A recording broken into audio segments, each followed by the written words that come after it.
तो लैंड कर को दिखाओ, हम टेलीस्कोप से देख लेंगे आप पहुंचे कि नहीं।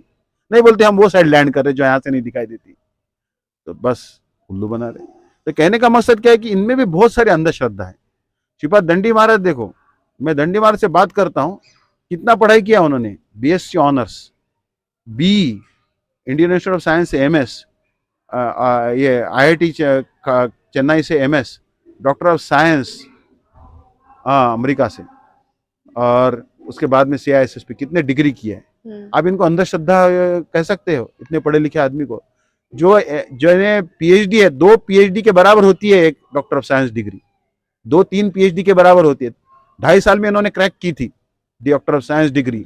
वो दंडी महाराज जी ने मुझे बातें बताई कि साइंटिस्ट लोग कितने अंधश्रद्धालु है, कांस्टेंट जो चीज ने उसको कांस्टेंट मानते हैं। क्वांटम थियरी जो है, अभी देखिए इन्होंने एक यूनिफाइड थियरी, जब इनको पता चल गया कि क्वांटम थियरी जो होती है सब एटॉमिक पार्टिकल्स के लिए होती है, और जो ग्रेविटेशनल थियरी होती है बड़े ऑब्जेक्ट्स, गैलेक्शियल ऑब्जेक्ट्स के लिए होती है, प्लैनेट्स के लिए ग्रेविटेशनल थियरी लगती है न्यूटन की। तो उन्होंने विचार किया साइंटिस्ट लोगों ने कि क्यों ना सब कैलकुलेशन एक ही थियरी के द्वारा कैलकुलेट किया जाए, भले वो सब एटॉमिक पार्टिकल हो, न्यूट्रॉन, प्रोटॉन, इलेक्ट्रॉन हो, पॉजिट्रॉन हो, या फिर बड़े बड़े जो ऑब्जेक्ट्स हैं उन सब के लिए एक ही सेट ऑफ इक्वेशन लगेगा। तो इन्होंने एक थियरी के बारे में विचार किया कि भाई यूनिफाइड फील्ड थियरी। इन्होंने दुनिया में 4 फील्ड को आइडेंटिफाई किया, strong magnetic force, weak magnetic field, strong magnetic field, electromagnetic field, और उसके बाद में न्यूक्लियर फील्ड, ग्रेविटेशनल फील्ड और न्यूक्लियर फील्ड। तो स्ट्रॉन्ग मैग्नेटिक फील्ड और स्ट्रॉन्ग इलेक्ट्रोमैग्नेटिक फील्ड और वीक इलेक्ट्रोमैग्नेटिक फील्ड, ठीक है ना। जन इलेक्ट्रॉन और प्रोटॉन के बीच में जो आकर्षण है वीक मैग्नेटिक फील्ड है, और उसके न्यूक्लियस के अंदर में जो आकर्षण होता है उसको strong magnetic field, electromagnetic field. उसके बाद में और ग्रेविटेशनल फील्ड ऑफ द जो होता है, जिसके द्वारा हम लोग धरती पर टिके हैं, जो न्यूटन ने खोज के निकाला कि ऊपर से एप्पल नीचे गिर रहा है जी। और चौथा फील्ड उन्होंने खोज के निकाला कि भाई जो है वो है ये जो है न्यूक्लियर फील्ड जो है। तो ये सब फोर्स उन्होंने इकट्ठा किए, strong magnetic field, weak magnetic field, nuclear field और ये ग्रेविटेशनल फील्ड। बोले इतने ही फोर्स दुनिया में, और कोई फोर्स नहीं है। Calculations went haywire, all calculations went wrong.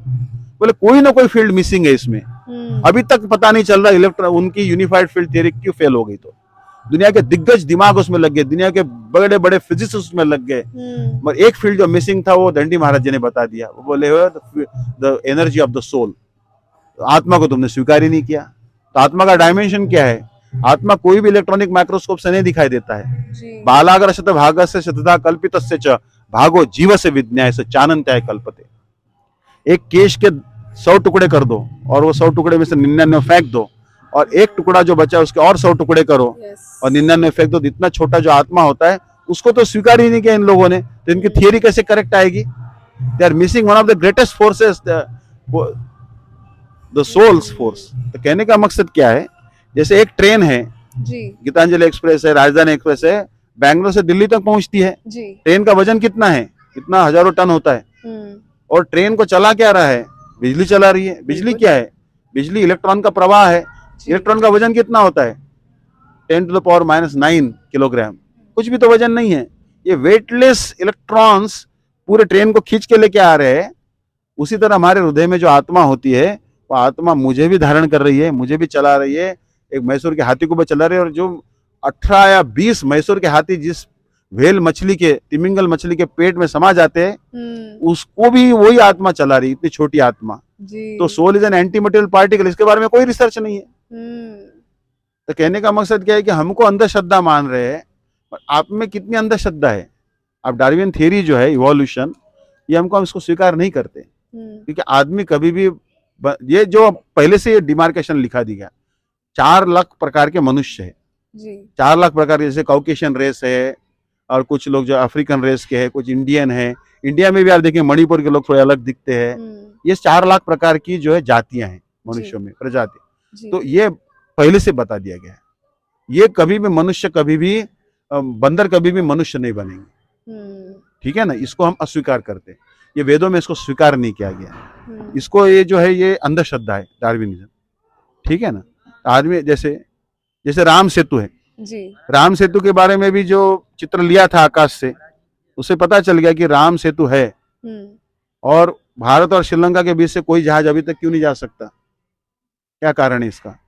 क्योंकि वो सेतु बनाए बंदरों ने। और राम जी ने कहा है ना, रामचरितमानस में, मम कृत सेतु जो दर्शन करही, बिनु प्रयास भव सागर तरही। आज भी वो सेतु है, तो इसको हम अंधश्रद्धा कैसे कर सकते हैं? नासा ने उसके चित्र लिए जी। और अभी तो श्रीपाद दंडी महाराज को जो नया मंदिर बन रहा है राम जी का, मोदी जी जिसका जो उनका ये करने वाले हैं, जी। प्रथम पूजा करने वाले हैं, तो वहां पर भी महाराज को एक डायरोमा, एक प्रदर्शनी के लिए थोड़ा जगह आवंटित किया उन्होंने कि दीवार पर आप अपना रिसर्च रख सकते हैं। इसको हम वैज्ञानिक तरीके से भी सिद्ध करना पड़ेगा कि राम है।